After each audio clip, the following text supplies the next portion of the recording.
Hello, and welcome to the Communication Solution Podcast with Casey Jackson and John Gilbert. I'm your host, Danielle Cantin. We love to talk about communication, we love to talk about solutions, and we love to talk about providing measurable results for individuals, organizations, and the communities they serve. Welcome to the Communication Solution that will change your world. Hi, I'm Danielle Cantin, and I am here on the Communication Solution Podcast with Casey Jackson and John Gilbert. We are so excited for another episode, everything about motivational interviewing. And on this particular episode, we might even take a little journey a little bit away from motivational interviewing and always circle it back. Thank you so much for being here, you guys. Casey, you just came off of an amazing workshop with the co-founder, Dr. Bill Miller of Motivational Interviewing, and his friend and colleague, Teresa Moyer, Dr. Teresa Moyer. So they have a new book coming out, and I think you're pretty energized about what you just experienced. And I thought this would be a great podcast. Yeah, it is mind expanding, mind blowing. Just every time new chunks of data or new perspective comes out, and this was just packed with, kind of evolved and some new perspectives. What they set out to do, and what I liked about it, and John and I have talked about this, is fascinating because they did not do this initiative through an MI lens. What they really want to do is step back, look at all of the research for the last 70 years of research on what is effective in interventions, in clinical interventions, especially those that are most associated with positive outcomes. So what they did is they just dug through 70 years of research. And one of the most fascinating things, and this is from, people that are highly invested in the work they put into motivational interviewing, the way they said it that was fascinating to me is it has to move, or research will move people away from brand name treatments and therapies. So because it's less about the brand name therapy like cognitive behavioral therapy or dialectical behavioral therapy or ACT, just all these different therapies out there, that what the research is extremely consistent about is that it's not as much about the brand name, it's about the actual provider or clinician, their attributes. And what they find is those attributes have a profound impact on outcomes, either positively or negatively. So it's not about motivational learning per se, it's not about CBT per se, but with the components that they found in individual practitioner or clinician embodiment of an approach is the strongest indicator. And the top, 7 of the 8 indicators are all things that we look at and measure and teach in motivational interviewing. So it's not that it endorses motivational per se, it's more that people that are highly skilled in motivational learning and been trained well at it and develop a level of mastery or proficiency embody the top 6 to 7 out of the top 8 indicators of what improves outcomes in interventions. So it was just a fascinating way that they've looked at it. The analogy they used that I thought was just brilliant was, is the car or the driver the thing that wins the race? Is it the ingredients or the chef that makes a meal phenomenal? So yes, there's some combination of the two, but a car cannot win a race if there's not it doesn't matter how great the car is if the driver's not great. And it doesn't matter how great the ingredients are if the chef does not know how to cook them. So it's the same thing. It doesn't matter the mode of treatment you're using if the actual one using it is not skilled. So that was just, for me, that analogy just was a whole cascade effect in my brain in terms of like, wow, that is just really fascinating. And it makes sense when you hear it that way. But I think as somebody, as a social worker or clinician for the last 30, almost 35 years now, it's always been about going to more trainings on more models and having more tools at your disposal and more tools in your toolbox. And the tools in the toolbox matter, but you also need to be a phenomenal handyman or technician and the better tools you have, the better the technician can be. But if you're not a good technician, you can have all the tools you want to at your disposal and not know how to, change a light socket.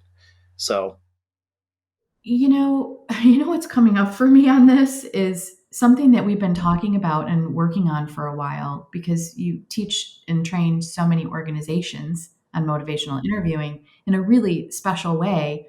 But our latest endeavor that really has piqued the interest of so many people who have gone through your trainings as individuals yes. is that be the change. It's like instinctually you're wanting to take care of and lift up all of the individuals who are actually the ones having to implement this tool, this solution.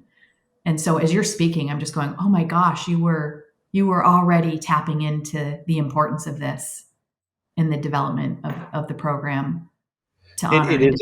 interesting. I agree. And the thing that's so interesting to me about this as well, too, is just more organically in probably the last year, really heavily in the last 6 months, but in my trainings, my brain has just been so much more cognizant in being able to articulate that being skilled at MI is as much or more about mindset as it is about skill set.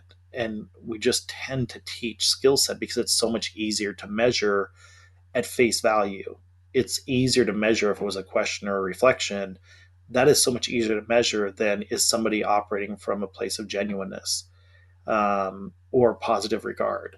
I mean, that's that just becomes extremely complex to measure and teach, and then how much bias is put into those definitions. And so, those were some of the aspects that doctors Miller and Moyer tried to tease out based on meta analysis in terms of, okay, how do we get to a common definition of accurate empathy? How do we get to a common definition of positive regard?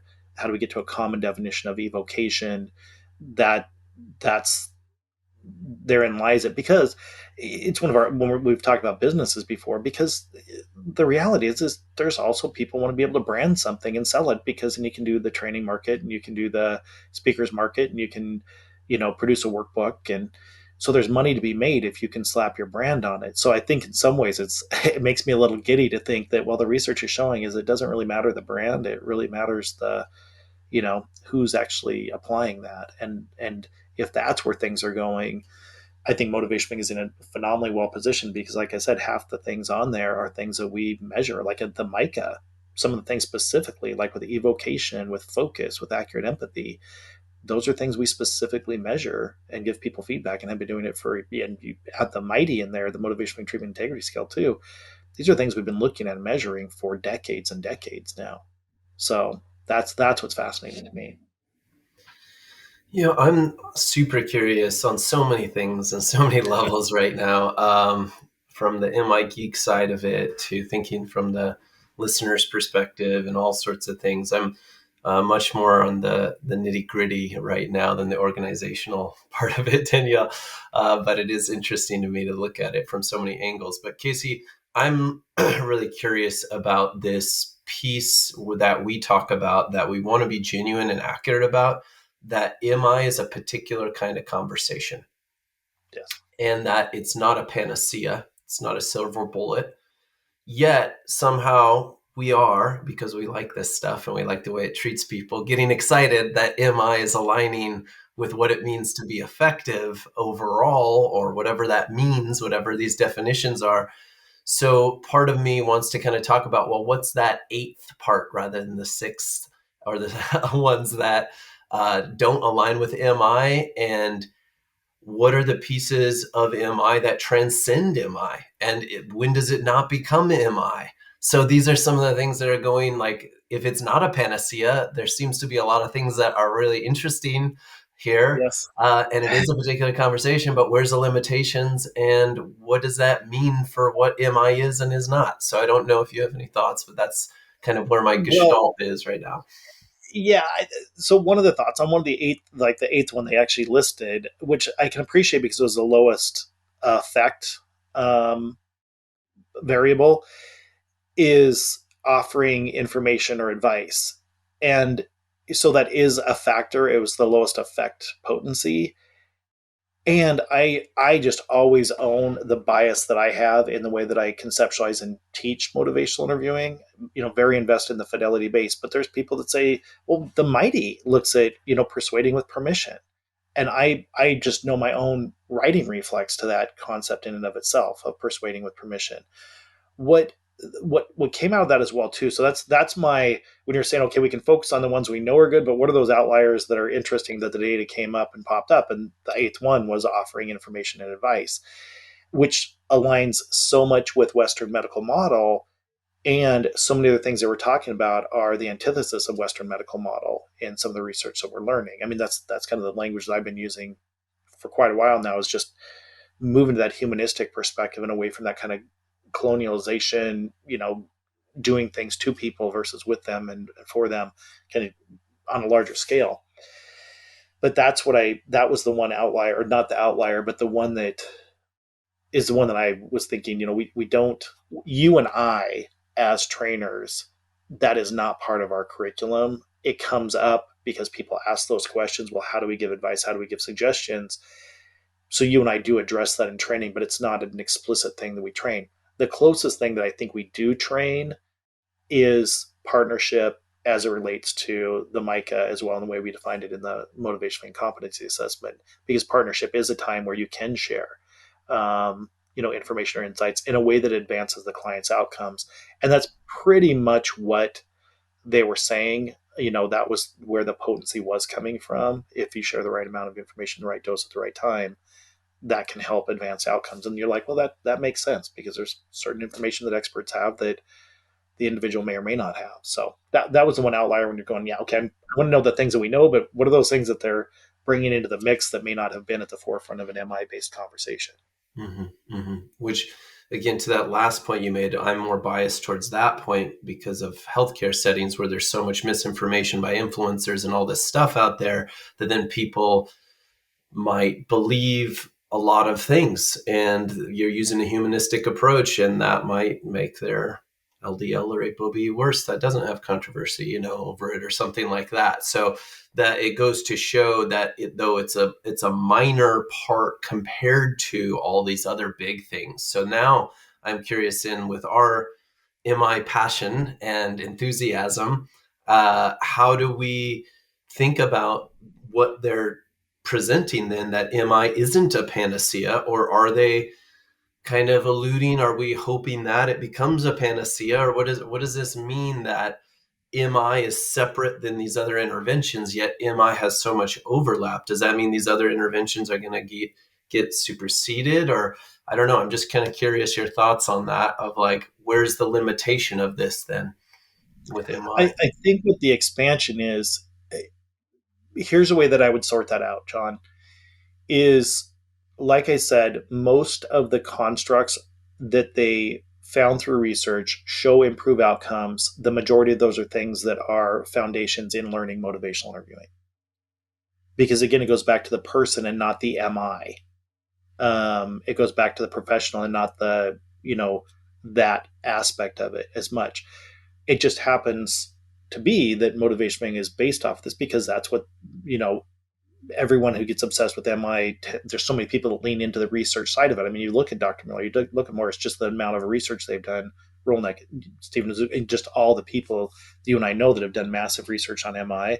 Well, that's evolved it. I don't train MI the way that I did 20 years ago. And so much of that is dictated by what we've learned research. Things we've jettisoned from the curriculum have been things that the research didn't hold true on. You and I have had countless conversations about, when you and I wrestle through curriculum development over, do we leave it or do we get rid of it? And you're like, the data just doesn't show that. So are we articulating it effectively anymore if we keep saying these certain things a certain way when we train? That is healthy growth and innovation, and moving to that level. So that's what I'd go back to, is I think it will continue to evolve MI as data has always evolved MI. So, and then I'm putting MI as just another brand name of all these interventions. And for me, why MI slides to the top is because it embodies those, some of those core constructs. Danielle, just for your sake, I know John has touched on some of this before, but just to say them, and we're not doing a training or a PowerPoint on it, but The number one indicator, and research is the strongest around, is accurate empathy. Number one, without, and there's no even contention. The data is profoundly strong that accurate empathy has a significant impact on people's perception of their improvement, or being able to move forward. And the data shows that they move forward more effectively when people feel deeply heard and understood. Then they've talked about positive regard, which is very much, Dr. Miller spent a lot of time in the workshop referencing the work of Dr. Carl Rogers, and that was unconditional positive regard. And teasing out the difference in a practitioner, the difference between accurate empathy and being able to express positive regard, and then being able to do that in a genuine way. So genuineness was one of the top three. Acceptance. So then you think, well, what's the difference between acceptance and positive regard?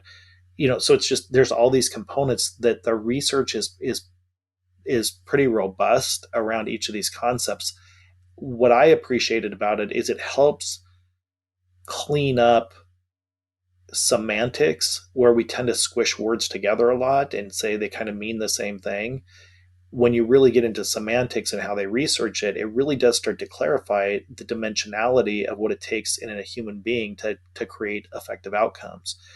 So there's acceptance and focus. And I was a little startled by hope in some ways, because so many of our participants in trainings will bring up the concept of hope because there's so much research and written about it and models that are built around hope.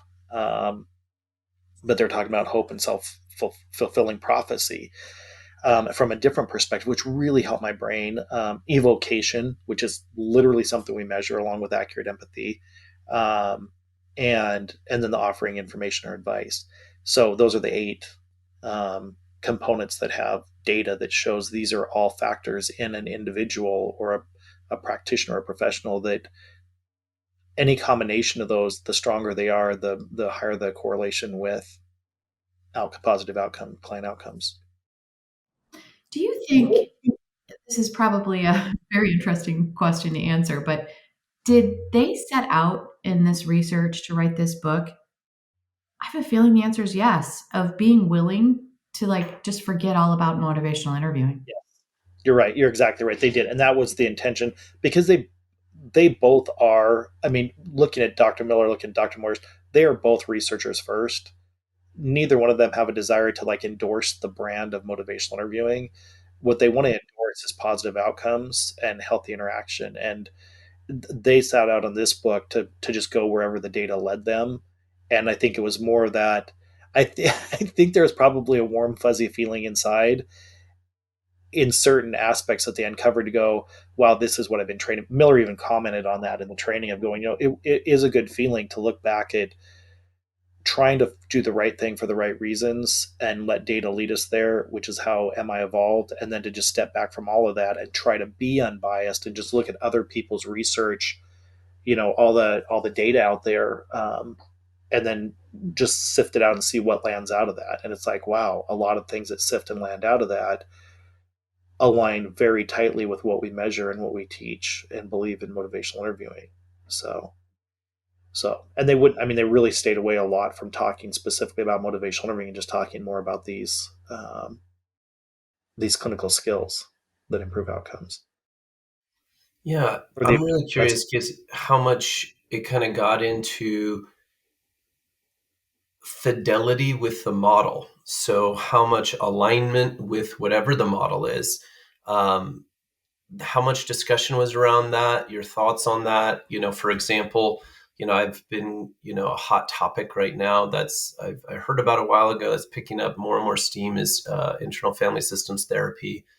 MI is not therapy. So that's why I'm kind of curious about that discussion too, because effective psychotherapy is therapy. MI was designed as a pre-treatment to engage people in their care. Yes. We're comparing it to therapies, and we like to say therapy is different, yet somehow we're comparing it. But I'm simply getting at there are other therapies that have specific approaches that might embody MI spirited things, and certain approaches with therapy that might not. But I'm wondering, no matter what it is, does it matter the fidelity that you have with it, or how much you seek fidelity, or how much you do that no matter what it is, or that once you have fidelity, say with MI, then it makes it even better than a certain kind of therapy with compared to fidelity? I don't know. It wasn't mentioned explicitly that way that you're framing it. That wasn't explicitly what came up. What Miller did talk about is that it was fun for me to listen to them talk about certain things that I've been talking about for years, just the way my brain evolved. So there's just a significant amount of validation of how my brain has evolved around motivational to see, wow, this really does align with the trends as they're, articulated now. But what he was talking about more is of thinking about motivation as a method of communication, which is like, that's so much what we lead with, for people that are thinking they're taking MI as a therapy training, is that it's a method of communication. So the way that my brain would interpret what you're talking about is it's the same message again, in terms of when you're using other evidence-based practices to fidelity, your concept is it would seem to be that they will be exponentially more effective if people are using an MI method of communication when they're applying a therapy technique, because their whole point was it is about the person using the model, what their skills are on these 8 levels, how much they embody those.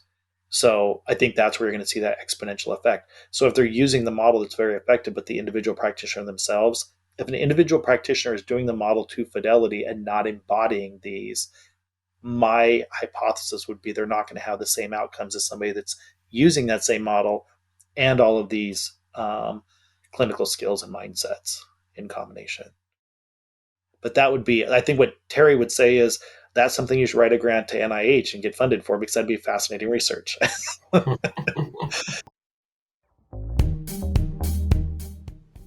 This has been part 1 of a 2-part podcast. We hope you'll join us for the second portion. Thank you for listening to the Communication Solution Podcast with Casey Jackson and John Gilbert. As always, this podcast is about empowering you on your journey to change the world. So if you have questions, suggestions, or ideas, send them our way at casey@ifioc.com. That's CASEY@ifioc.com. For more information or to schedule a training, visit ifioc.com. Until our next Communication Solution Podcast, keep changing the world.